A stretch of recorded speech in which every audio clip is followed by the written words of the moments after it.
ये है दिल्ली दर्पण। मैं नरेंद्र मोदी जी को कहना चाहता हूं, मोदी जी इस जन्म में तो आप हमको नहीं हरा सकते दिल्ली के अंदर आम आदमी पार्टी। कंस की औलादें भगवान का अपमान करते हैं, भक्तों का अपमान करते हैं, गुंडागर्दी करते हैं। मैं इनको बताना चाहता हूं, मेरा जन्म जन्माष्टमी के दिन हुआ था। जिस दिन मेरा जन्म हुआ था उस दिन जन्माष्टमी थी। मुझे भगवान ने एक स्पेशल काम दे के भेजा है, ये इन कंस की औलादों का नाश करने के लिए। प्रधानमंत्री मन ही मन में ये संकल्प मान चुके हैं कि इस पार्टी को खत्म कर देंगे, खासकर केजरीवाल को। ये बयानों की बात करी कि चौथी पास राजा, फिर कभी अपने आप को कृष्ण का अवतार बताते हैं, बीजेपी को कंस की औलाद बताते हैं। तो बहुत सारे ऐसे फिर अभी आपने चुनाव के दौरान कहा, सीधा सीधा चैलेंज दिया कि प्रधानमंत्री जी आम आदमी पार्टी को हराना इस जन्म में तो आपके लिए संभव नहीं है। यानी सीधे सीधे मतलब आपको दूसरा जन्म लेना पड़ेगा हराने के लिए।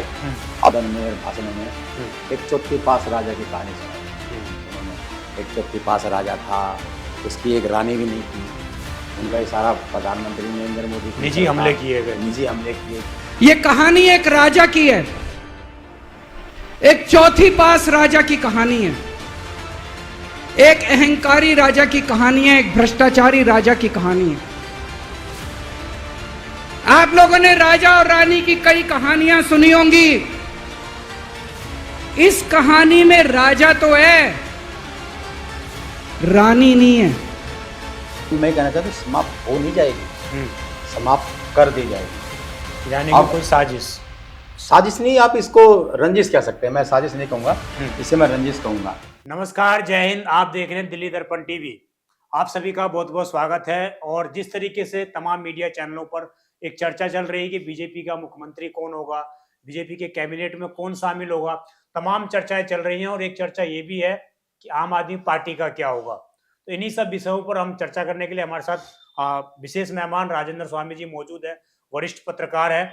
और एक आंकड़े के मुताबिक लगभग 96% स्ट्राइक रेट से आम आदमी पार्टी जो है सत्ता में आई थी, विश्व की सबसे बड़ी स्ट्राइक रेट लगाने वाली पार्टी बनी थी। उसका क्या होगा, इन्हीं तमाम चर्चाओं पर आज विषयों पर चर्चा करेंगे। सर, बहुत बहुत स्वागत है आपका। मेरा पहला सवाल आपसे सर यही होगा कि बीजेपी का तो कैबिनेट की स्थापना भी होने वाली है, और मैंने जैसा स्टार्टिंग में बताया कि आम आदमी पार्टी का क्या होगा, आपके क्या इस पर मत हैं? क्या आप सोचते हैं कि आने वाले समय में आम आदमी पार्टी के दिन कठिन होने वाले हैं? देखिए, बहुत सारे टीवी चैनलों में, सोशल मीडिया प्लेटफॉर्म पे ये चर्चाएं चल रही हैं कि जितनी तेज़ी से आम आदमी पार्टी पूरे देश में निकल कर के आई, सबसे फास्ट ग्रोइंग पॉलिटिकल पार्टी है, और वो उतनी ही तेज़ी से नीचे चली जाएगी, यानी समाप्त हो जाएगी, इस तरह की संभावना है। लेकिन मैं कहना चाहता हूँ समाप्त हो नहीं जाएगी, समाप्त कर दी जाएगी। यानी कि कोई साजिश नहीं, आप इसको रंजिश कह सकते हैं। मैं साजिश नहीं कहूंगा, इसे मैं रंजिश कहूंगा। कोई भी पॉलिटिकल पार्टी है वो चुनाव लड़ती है, हार जीत होती रहती है, और एक हार से कोई पॉलिटिकल पार्टी खत्म हो जाए ऐसा होता नहीं है। लेकिन इस पार्टी के काम कुछ ऐसे हैं कि दुश्मन अपने इतने ताकतवर पाल लिए और इस लेवल के पाल लिए कि अब उनका एक एजेंडा, मेन एजेंडा यही होगा कि इस सुपारी जैसी पार्टी को बिल्कुल साफ कर दिया जाए। तो एक समाप्त हो नहीं जाएगी, समाप्त कर दी जाएगी, इस तरह की कोशिशें होंगी। और इस तरह की कोशिशों में प्रधानमंत्री नरेंद्र मोदी ने इसे अपनी ईगो पे ले लिया, और राहुल गांधी खुद चाहते हैं कि सचमुच में अब ये पार्टी साफ हो जाए, बिना इंडिया गठबंधन की किसी भी तरह की परवाह करे। अभी दिल्ली चुनाव के बाद राहुल गांधी को भी अकल आ गई है कि ये आम आदमी पार्टी उसकी सबसे बड़ी दुश्मन है, और प्रधानमंत्री नरेंद्र मोदी उसके सबसे बड़े दुश्मन है। पॉलिटिकल नहीं, बल्कि उन्होंने बहुत सारे ऐसे बयान थे इनके जिसको उन्होंने अपनी ईगो पे ले लिया। मैं उसी पे आ रहा था कि कांग्रेस की बात हम करेंगे आगे चल के, लेकिन जिस तरीके से आपने बोला बयान, केजरीवाल के खुद ऐसे कई बयान है, और राघव चड्ढा के भी बयान है कि सुपारी जैसी पार्टी है हमारी।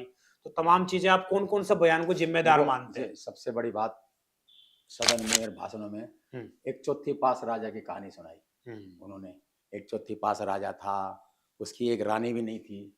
उनका इशारा प्रधानमंत्री नरेंद्र मोदी की निजी तरफ हमले था। किए गए। निजी हमले किए क्योंकि उनकी वाइफ उनके साथ नहीं रहती। हम्म। तो पॉलिटिकल प्रहार एक अलग चीज है, और व्यक्तिगत जाकर के इस तरह की टोन कस देना, और उस व्यक्ति के बारे में जो आज की तारीख में सबसे ताकतवर इंसान है पूरे भारत की, हम बात करें देश के ताकतवर लोगों में उनकी गिनती होती है, कैसे बर्दाश्त कर लेंगे वो जी। फिर इस बावजूद इसके कि बीजेपी के बहुत काम किया आम आदमी पार्टी, क्योंकि जहां जहां बीजेपी और कांग्रेस की सीधी टक्कर होती है, आम आदमी पार्टी वहां चुनाव लड़ती है तो बीजेपी को फायदा हो जाता है।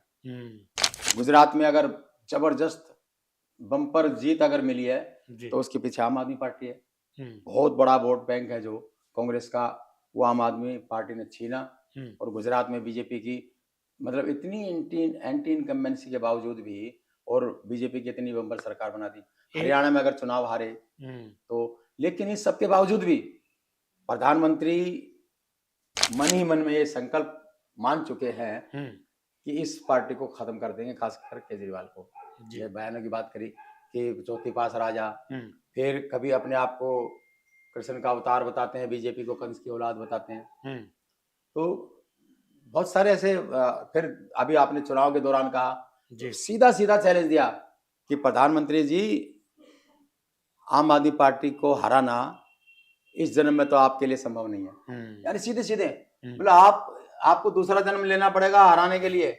अब ऐसे ऐसे अगर कोई बोलेगा जी, और उस व्यक्ति के बारे में जो आज की तारीख में सर्वशक्तिमान है, हर तरह के हथकंडे अपनाने में है, बदमाशी में बीजेपी माहिर है, पैसे में माहिर है, इंफ्रास्ट्रक्चर उनके पास पूरा है जी, और आप इस तरह के निजी हमले करोगे, अरे बाहर में जाए ऐसा फायदा कि आप कांग्रेस को नुकसान पहुंचाने के लिए किसी को पालें, और इनको पालने में भी बीजेपी की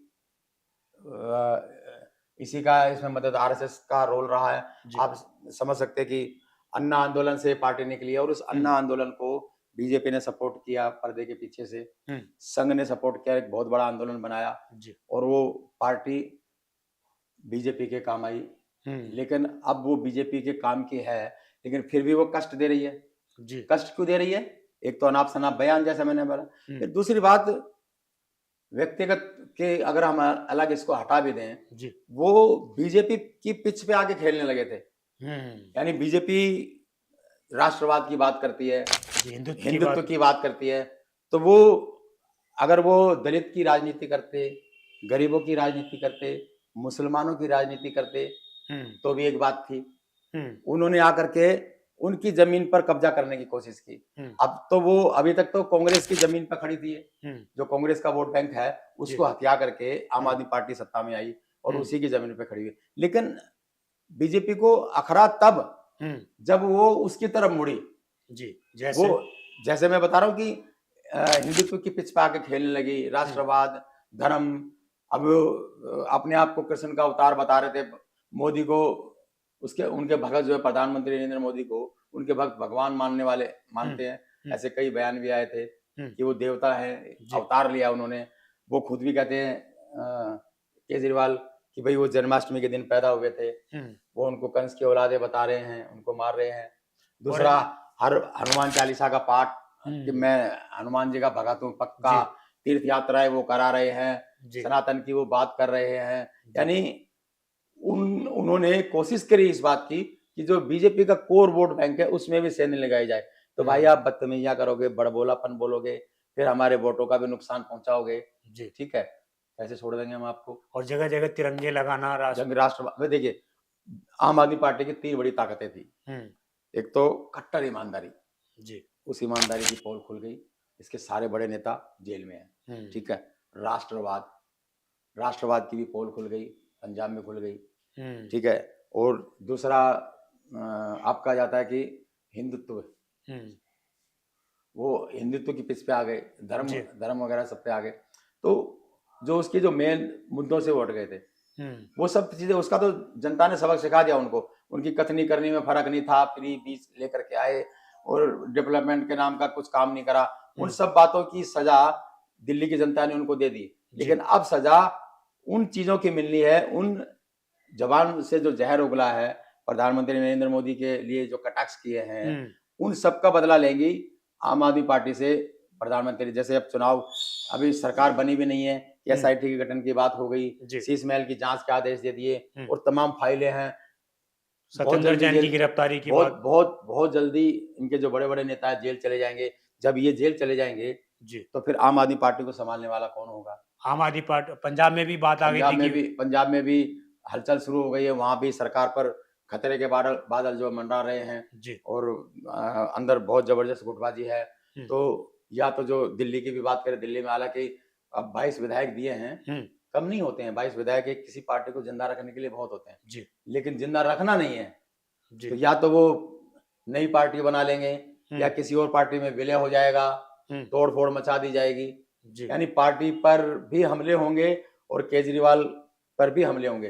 तो ये हमले केवल राजनीतिक रंजिश की वजह से नहीं हो रहे, पर्सनल ईगो को हट किया उसने प्रधानमंत्री नरेंद्र मोदी के ये सब बयानों को बोल बोल करके। तो इसका बदला प्रधानमंत्री लेंगे और इसकी कीमत केजरीवाल को चुकानी पड़ेगी। जैसा कि बीजेपी पर कटाक्ष कसते हुए आम आदमी पार्टी कहती है, केजरीवाल स्वयं कहते हैं कि ये लोग जानबूझ के हमें फंसा रहे हैं, जानबूझ के ईडी के छापे लगवाते हैं। संजय सिंह भी कहते हैं। तो आपको नहीं लगता कि आम आदमी पार्टी का कहना फिर ठीक साबित हो जाएगा भारत के सामने? ठीक है ना, वो तो सब कह ही रहे हैं इस बात को कि पॉलिटिकल वेंडेटा से काम कर रहे हैं, ईडी को हथियार की तरह इस्तेमाल किया है जी, ठीक है। ये तो सब कह ही रहे हैं सारे विपक्षों को।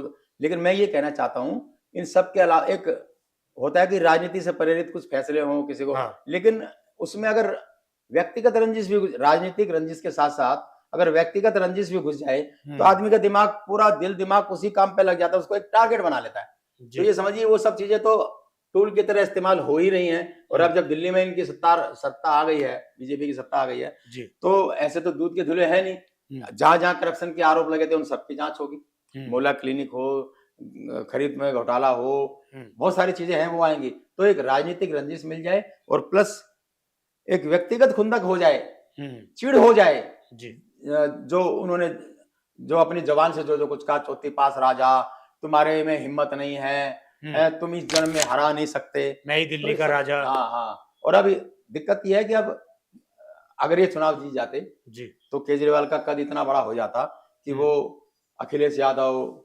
आपका तेजस्वी जी, उनसे तो यह इंडिया गठबंधन के जो बड़े नेता हैं उनमें इनका कद शामिल हो जाता। और अब वो कद तो घट ही गया। अगर वो ऐसा हो जाता तो वो और ताकतवर हो जाते, कांग्रेस के लिए भी दिक्कत। अब कांग्रेस भी नहीं चाहती कि वो बिल्कुल। मैं कांग्रेस की बात पे आऊंगा। जैसा कि आपने कि कांग्रेस के साथ लेकर ही आम आदमी पार्टी आगे बढ़ी और आपने ये भी इशारा किया कि कांग्रेस ही अब इसको खत्म करना चाहती है। तो इसमें क्या मतलब, क्या देखना चाह रहे हैं आप? सुनिए, कांग्रेस, जैसे मैंने आपको बताया कि कांग्रेस की जमीन पर आम आदमी पार्टी खड़ी है। लगभग वोट जो है ना, ज्यादातर वो कांग्रेस का ही है जी, ठीक। लेकिन इन सब से अलग हटके कांग्रेस ने बड़ा दिल दिखाया, गठबंधन की संभावनाएं भी तलाशी जी, कोशिश करी, हरियाणा में भी, दिल्ली में भी चर्चाएं उठी, लोकसभा चुनाव में करेगी। लेकिन इन्होंने क्या क्या, कांग्रेस को, खासकर राहुल गांधी को तकलीफ इस चुनाव में तब हुई जब अखिलेश यादव आकर के केजरीवाल के पक्ष में खड़े हो गए, आम आदमी पार्टी के पक्ष में खड़े हो गए कि भाई जिस इलाके में जो गठबंधन में जो दल मजबूत है हम उसके साथ खड़े होंगे। अरे भाई, दिल्ली में 15 साल कांग्रेस ने राज किया है जी, 15 साल कांग्रेस ने राज किया है और उसी वोट बैंक को हत्या करके आप सत्ता में आ रहे हो। आप इंडिया गठबंधन के लोग कांग्रेस को कुछ ना समझे जी, केजरीवाल के पक्ष में खड़े हो जाएं, उसका समर्थन करें। हालांकि उनके समर्थन से कुछ होने वाला नहीं है। क्या है यहाँ पर तृणमूल कांग्रेस का या अखिलेश यादव का, किसी का कुछ नहीं है। लेकिन एक मैसेज तो जाता है ना कि कांग्रेस एक अपमानित तो महसूस होती है कि इतना बड़ा राष्ट्रीय दल है, आज भी उससे नेता विपक्ष का दर्जा कौन छीन सकता है भाई जी। सारे दल अपने अपने जगह में मजबूत होंगे, लेकिन कांग्रेस से तो नीचे ही है। लेकिन फिर भी कांग्रेस को वहां के दिखाए, तो अब कांग्रेस को भी अकल आ गई है जी कि पहले इनकी अकल ठिकाने लगाओ जी, इनको निपटाओ जी, और इनको निपटाने के बाद कांग्रेस भी अपना कदम अपने बढ़ा लेगी। राष्ट्रीय स्तर पर बीजेपी और कांग्रेस दोनों मिलके आम आदमी पार्टी को खत्म करने में लग गए हैं। जिस तरीके के आंकड़े भी आए दिल्ली विधानसभा चुनाव में कि अगर कांग्रेस गठबंधन कर लेती तो शायद पड़ता उससे। देखिए सारा का सारा ऐसा नहीं है कि वो सारे, जब अगर कांग्रेस चुनाव गठबंधन कर लेती तो वो सारा का सारा कुछ सीटों पे फर्क पड़ जाता, जी लेकिन हो सकता है कि बहुत सारी सीटों पे बीजेपी के लोग वोट जाते, उससे कोई बहुत ज्यादा अगर 5-4 सीटें आ भी जाती तो भी बीजेपी की सरकार बन रही थी। तो फालतू की बातें हो रही हैं, समीकरण समझाए जा रहे हैं कि 15 सीटें ऐसी हैं, ये ऐसी हैं। भाई जब मतदाता वोट देने जाता है ना, जी जो बीजेपी को पसंद नहीं कर रहा तो उसके पास कांग्रेस का विकल्प था, ठीक है। ऐसे ही अगर वो झाड़ू को पसंद नहीं कर रहा, आम आदमी पार्टी को पसंद नहीं कर रहा, तो कांग्रेस के पास विकल्प है। अब उनमें से एक पार्टी हट जाए जी जिसको वो पसंद, तो फिर वो बीजेपी के पास भी जा सकता है। ऐसी बहुत सारी, अगर वो हो सकता है कि वो 40% 35% वो आम आदमी पार्टी के पास या बीजेपी के पास जाता, या 45% तो थोड़ा बहुत बीजेपी के पास भी जाता। जी तो ये सब परसेप्शन है, ये एक अलग विषय, ये अलग चैप्टर है। लेकिन हम जहाँ आज जो आपने जो चर्चा का जो विषय चुना है वो यही है कि आम आदमी पार्टी का क्या होगा, क्या वो समाप्त हो जाएगी? तो उसका लब्बो-लुबाब यही है कि समाप्त हो नहीं जाएगी, समाप्त कर दी जाएगी। जी, एक कयास और लगाए जा रहे थे कि गुजरात और तमाम जगहों पे आने वाले समय में आम आदमी पार्टी और ज्यादा मतलब ताकतवर से तरीके से काम करेगी, क्योंकि केजरीवाल अपनी सीट हार चुके हैं, तो थोड़ा फ्री हो गए हैं वो। जो उनकी ताकत थी वो दिल्ली मॉडल था जी, वो केजरीवाल था। दोनों को यहाँ की जनता ने नकार दिया। दिल्ली जो उनका गढ़ है, जो सबसे ज्यादा तक अब दिखाने को पूरे देश में क्या है जी, क्या अब आम आदमी पार्टी को देश के अन्य राज्यों में गंभीरता से लिया जाएगा? अब अगर पंजाब में वो साफ हो जाए, वहां की सरकार नहीं रहे जी, क्या है फिर आम आदमी पार्टी के पास? जी, फिर नए सिरे से, लेकिन एक बार आसमान की बुलंदियों पे पहुंच करके जब आदमी बिल्कुल नीचे गिरता है जी, तो फिर उठना बड़ा मुश्किल होता है। तो हो सकता है आम आदमी पार्टी आगे आकर के जगह बना भी ले, निगम लेकिन चुनाव केजरीवाल को जगह नहीं बनाने देंगे राहुल गांधी और मोदी जी, और इवन जो उनके पार्टी जो उनको मानते हैं कि तानाशाही से काम लेते हैं। हाँ, ठीक है अपने ना? तो गुटबाजी थे चिड़ केवल आम आदमी पार्टी से नहीं हुई है जी, चिड़ केजरीवाल से है। और केजरीवाल मतलब आम आदमी पार्टी, आम आदमी पार्टी मतलब केजरीवाल। जी। अगर यहाँ से केजरीवाल साफ हो जाए, उनके जो बड़े नेता साफ हो जाए, हो सकता है कुछ और सोफिस्टिकेटेड स्वभाव के जो लोग हैं वो आए और पार्टी को संभालें। बहुत सारे क्षेत्रीय दल चल रहे हैं, वो भी चल पड़े। नेशनल पार्टी का दर्जा अभी उसको हासिल है ही, तो पार्टी चलती रहेगी, लेकिन केजरीवाल नहीं चलेगा। इस तरह की कोशिश बीजेपी की, प्रधानमंत्री की और राहुल गांधी की रहेगी। मेरा आपसे एक अंतिम सवाल होगा, दिल्ली में चूंकि निगम चुनाव भी आने वाले हैं और अभी हाल ही फिलहाल में खबर आई, इसमें भी हाँ, अभी हाल ही फिलहाल में खबर भी आई थी कि कई सारे निगम पार्षद जो हैं आम आदमी पार्टी छोड़कर बीजेपी में जा रहे हैं। तो आपको क्या लगता है कि बीजेपी के विधायक भी आज नगर निगम में हाँ, आम आदमी पार्टी को बहुमत मिला है और लगभग मेयर का चुनाव भी 2 साल हो गया, 2-2.5 साल होने वाला है पूरा, 2.5 साल बाद फिर होंगे। एमसीडी के अंदर दल बदल कानून लागू नहीं होता है, तो बहुत आसानी से मैनेज हो जाएगा। जब इतने काफी हो भी गए हैं, आम आदमी पार्टी के कम से कम 15 निगम पार्षद ऐसे हैं जो आरएसएस या बीजेपी की पृष्ठभूमि से हैं, और जो हालत आम आदमी पार्टी की हो गई है उसके बाद बहुत बड़ी संभावना है कि बहुत सारे जो निगम पार्षद हैं वो टूट करके बीजेपी में शामिल हो जाएं और एमसीडी में भी बीजेपी की सरकार बन जाए। तो ये ट्रिपल इंजन हो जाएगा जी, सेंटर, स्टेट और स्थानीय निकाय। जी, चलिए, आप सभी का बहुत बहुत धन्यवाद इस चर्चा में जुड़ने के लिए। और हमारा विशेष फोकस यही था कि किस तरीके से आम आदमी पार्टी एकदम आती है और लोगों के वोटों के माध्यम से दिल्ली की सत्ता पर काबिज होती है। ऐसा रिकॉर्ड भी बनाती है कि 96% स्ट्राइक रेट आम आदमी पार्टी का रहता है। तो तमाम चीजें रिकॉर्ड होती है, लेकिन जिस तरीके से दिल्ली इलेक्शन में रिजल्ट आया उसके बाद कहीं ना कहीं चीजें अब सवाल पूछने लायक बनती है कि आखिरकार आम आदमी पार्टी का भविष्य कैसा होगा। क्या आम आदमी पार्टी को खत्म करने की या उसको पूर्ण तरीके से समाप्त करने की साजिश चल रही है? ये तमाम सवाल हमारे जहन में थे और हमने प्रयास किया कि आपको उसका कंक्लूजन बताने का प्रयास किया। आप देखते रहे दिल्ली दर्पण टीवी में विजय ठाकुर। धन्यवाद। लेटेस्ट खबरों के लिए सब्सक्राइब करें हमारा YouTube चैनल या फिर लॉग ऑन करें www.delhidarpantv.com। खबरों की कवरेज और विज्ञापनों के लिए संपर्क करें।